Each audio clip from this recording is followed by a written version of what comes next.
જય સિયારામ, જય સિયારામ, જય સિયારામ. ઘણા ભાવિ ભક્તો પણ પ્રસાદ ગ્રહણ કરી રહ્યા છે. જય સિયારામ, જય સિયારામ. ગરમા ગરમ ભાખરી બની રહી છે, એને પણ સરસ રીતના પ્રસાદી લઈ લીધી છે. અહીંયા એક વસ્તુ જોવા મળે છે, ભાવિ ભક્તોને બેસાડીને પ્રસાદી ગ્રહણ કરાવવામાં આવે છે. અહીંયા સાઈઝ માટે જો કેવી સરસ મજાની વ્યવસ્થા છે. ખૂબ સારો એવો બરફ તેમજ ખૂબ સારી વ્યવસ્થા અહીંયા કરવામાં આવી છે. ઉપરની સાઈડ જોવો તો સરસ મજાના ભાવિ ભક્તોને ગરમી ન થાય તેવી ફુવારાની તેમજ ઉપર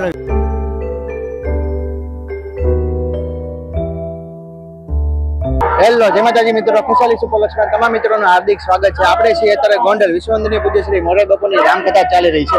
ત્યાં જનરલ પ્રસાદ વિભાગ તેમજ વીવીઆઈપી પ્રસાદ વિભાગ કઈ રીતના છે તે હું તમને વ્લોગ દ્વારા બતાવવાનો છું. ચેનલમાં નવો તો ચેનલને સબસ્ક્રાઇબ તેમજ વિડીયોને લાઈક કરવા વગર જતા નહીં. તમે લોકો ખૂબ સારો પ્રેમ અને સપોર્ટ આપો છો તો પણ લાઈક નથી કરતા, તો પ્લીઝ વિડીયોને લાઈક કરો. લાઈક અહીંયા બે ડોમ બનાવવામાં આવેલા છે. આ પહેલો ડોમ છે તે બહેનો માટે છે અને આ બીજો ડોમ છે તે ભાઈઓના વિભાગ માટે ડોમ બનાવેલો છે. અને અહીંયા ખૂબ સારી એવી સેવા આપી રહ્યા છે અને પ્રસાદીમાં પણ કઈ કઈ વસ્તુ છે તે તમામે તમામ અપડેટ આપી ડીશ મૂકીને તમે બહારની તરફ આવો તો આ રીતના તમને સાઈઝનું કાઉન્ટર જોવા મળશે અને અહીંથી લાઈનમાં એન્ટ્રી થવાની હોય છે. અને ભાવિ ભક્તો જે ખૂબ જ મોટી સંખ્યામાં હરિપ્રસાદ લેવા આવી રહ્યા છે. પ્રસાદી છાસનું વિતરણ થઈ રહ્યું છે. જય સિયારામ, જય સિયારામ ભગત,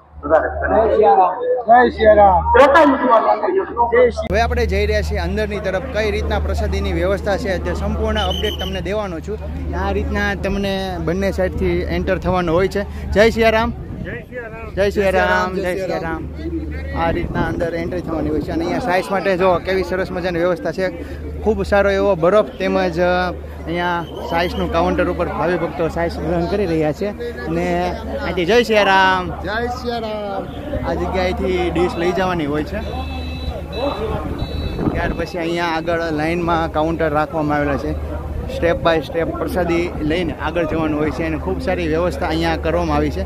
ઉપરની સાઈડ જોવો તો સરસ મજાના ભાવિ ભક્તોને ગરમી ન થાય તેવી ફુવારાની તેમજ ઉપર વિશાળ પંખાની વ્યવસ્થા કરવામાં આવી છે અને ખૂબ સરસ રીતના લાઈનમાં બેઠીને ભાવિ ભક્તો પ્રસાદી ગ્રહણ કરે છે. અહીંયા એક વસ્તુ જોવા મળે છે, ભાવિ ભક્તોને બેસાડીને પ્રસાદી ગ્રહણ કરાવવામાં આવે છે અને ખૂબ સારા એવા સ્વયંસેવકો જે તેમને સલાહ સૂચન આપીને લાઈનમાં બેસાડીને પ્રસાદી ગ્રહણ કરાવે છે.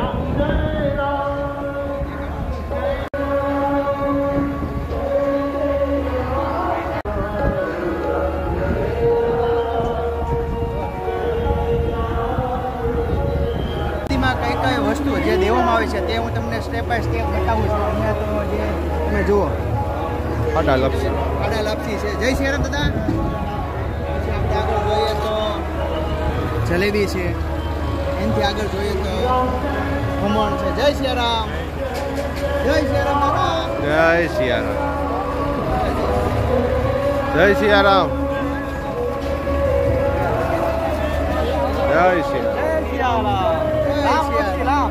રામ મૂર્તિ, રામ રામ મૂર્તિ, રામ રામ મૂર્તિ.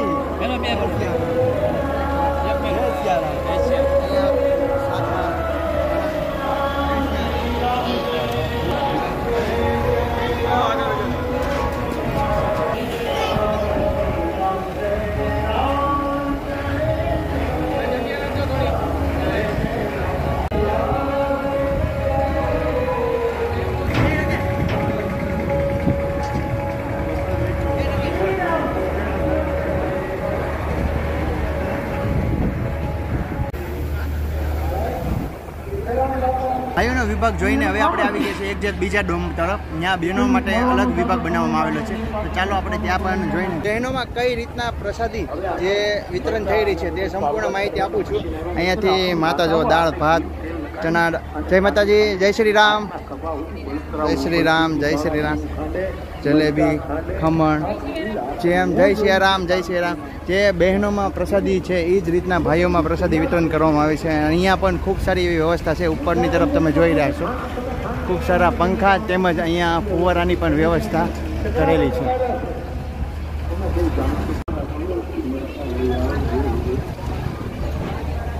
બહેનોને સરસ રીતના લાઈન ટુ લાઈન પ્રસાદી ગ્રહણ કરાવવામાં આવે છે અને ઘણા સ્વયંસેવકો જે બહેનોને લાઈનમાં બેસાડી રહ્યા છે.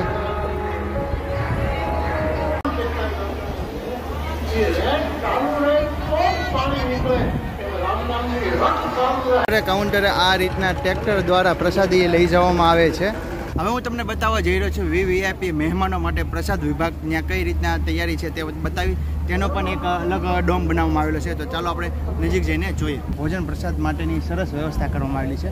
તમે જોઈ જ રહ્યા છો ખૂબ સારા એવા ટેબલ તેમજ ઉપર જો ફુવારાની વ્યવસ્થા છે અને ખૂબ જ વિશાળ મોટા મોટા પંખા જે રાખવામાં આવેલી છે. તડકો ન લાગે તેની પૂરેપૂરી સેફટી અહીંયા રાખવામાં આવેલી છે. અહીંયા સાઇઝનું કાઉન્ટર રાખવામાં આવેલું છે.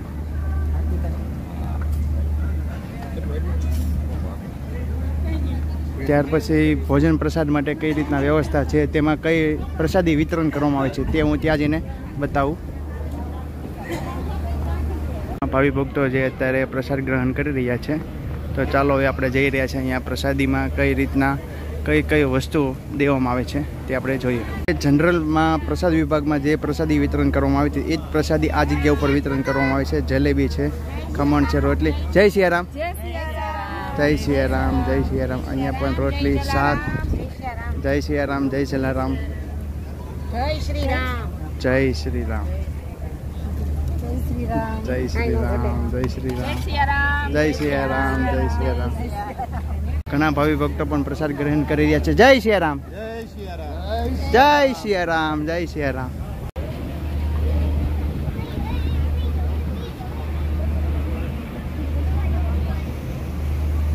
પ્રસાદી લઈ લીધી છે. કોબી બટેકાનું શાક તેમજ તમે જોઈ જ રહ્યા છો કઈ ઘણી બધી વસ્તુઓ છે.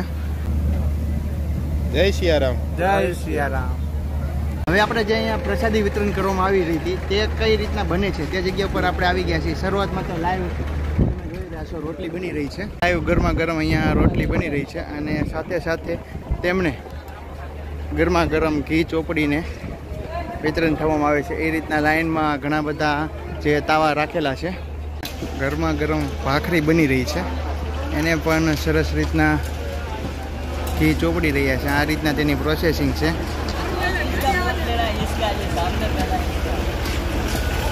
જોવાના છીએ અહીંયા જે જલેબીનો પૂરેપૂરો સ્ટોક કરી દેવામાં આવેલો છે. આ બાજુ જે લાડવા માટે તેમજ અહીંયા ફૂલવડી જે અત્યારે બની રહી છે લાઈવ ગરમા ગરમ.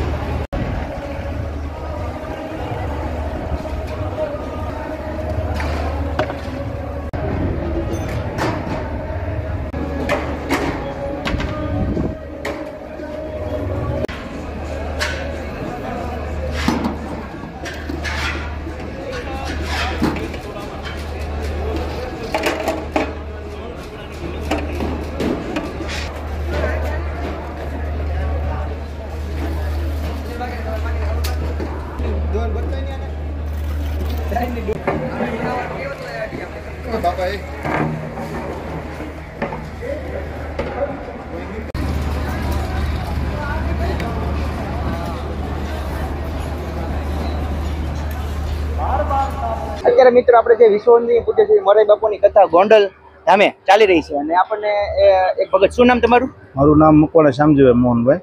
મકવાણા શામજીભાઈ મળી ગયા છે અને એ હરેક કથાઓમાં તે જતા હોય છે અને ઘણા બધા સ્વયંસેવકો તમારી સાથે હોય છે, બરાબર ને? હા, અમારી સાથે ભાઈઓ તથા બહેનોનો સ્ટાફ છે. 450 જણા અમે આવેલા છીએ મહુવાથી અને ઓશિંતા કથા આવેલી હતી અને અમે કથાના સિમનભાઈ દ્વારા અને બાપુની કૃપાથી અમે અહીંયા 450 જણા લોકો આવેલા. 450 જણા લોકો.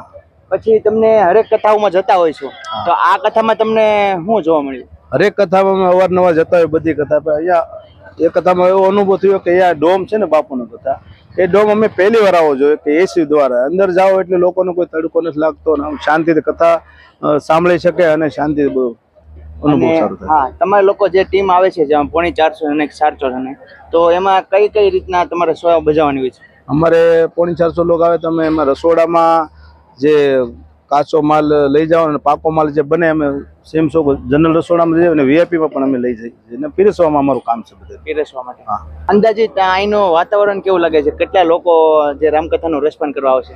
અહીંયા અંદાજે કાલે તો લોકો 10,000 જેવું માણસો આવ્યું હતું ને અહીંયા ગોંડલ ને બરોબર વચ્ચે જગ્યા હોય ને બાજુમાં વીરપુર હોય, કોલડ ધામ હોય અને અહીંયાથી મારી માન્યતા પ્રમાણે 30 થી 35,000 લોકો રોજ માટે પ્રસાદ લે જનરલ રસોડામાં. અને અહીંયા સ્વયંસેવકો માટે કેવી ઉતારાની વ્યવસ્થા છે? અહીંયા સ્વયંસેવકો માટે અમારે સરસ ઉતારાની વ્યવસ્થા કરેલી છે અને અંદર જે ફુવારા હોય, તડકો ન લાગે એવી સારી સારી સુવિધા અમને મળેલ છે. તો કેવી સરસ મજાની વાત કરી તે તમારો ખૂબ ખૂબ આભાર. જય સિયારામજી. જય સિયારામ. જય સિયારામ. મિત્રો આપણે જે અત્યારે વીવીઆઈપી પ્રસાદ ભવન માટે નિહાળ્યો અને કઈ રીતના તેની પ્રસાદી બની રહી છે. શું નામ તમારું? ચંદ્રેશભાઈ, સદગુરુ કેટર્સ જીતુભાઈ સોની. તે સંપૂર્ણ માહિતી આપણને સ્ટેપ બાય સ્ટેપ બતાવશે કઈ રીતના આજે કેટલા માણસોની રસોઈ છે. આજે અહીંયા વીઆઈપીમાં બસ 2000 માણસનું રસોડું છે. અને જનરલ અહીંયા સાધુ સંતો સાથે છે. જનરલમાં 10 થી 12,000 નું છે અત્યારે જનરલ. હા. અને પ્રસાદીમાં તો બંને સાઈડ મારા ખ્યાલથી એક જ સરખું છે. હા, પ્રસાદીમાં સરખું, ખાલી આ વ્યવસ્થાના ભાગ રૂપે થોડું જુદું પાડેલું છે. બાકી પ્રસાદી તો દરેક જગ્યાએ એક જ સરખી આપવામાં આવે અને છે. પ્રસાદીમાં અલગ અલગ દરરોજ માટે અલગ રોજ અલગ અલગ મેનુ હોય છે અને બાપુશ્રીના આદેશ મુજબ દરેકને સંતોષ થાય તેવું આયોજન કરેલું છે અને કોઈ પણ વસ્તુ રિપીટ ના થાય અને દરેકને કઈ નવીનતા મળી રહે ભોજનમાં એ રીતની પ્રસાદીની વ્યવસ્થા કરેલી છે. તો કેવી સરસ મજાની સરે વાત કરી. તો તમારો ખૂબ ખૂબ આભાર. Thank you. જય સિયારામ. જય સિયારામ. આપણે જે જનરલ પ્રસાદ ભવન તેમજ વીઆઈપી પ્રસાદ ભવન ખંડ નિહાળ્યો તો તમને અમારો વિડીયો કેવો લાગ્યો, ગમ્યો હોય તો લાઈક કરો, શેર કરો અને કમેન્ટમાં જય શ્રી રામ લખવાનું ભૂલતા નહીં. ચાલો મળીએ નવા બ્લોગ સાથે. જય માતાજી, જય શ્રી કૃષ્ણ, જય સિયારામ.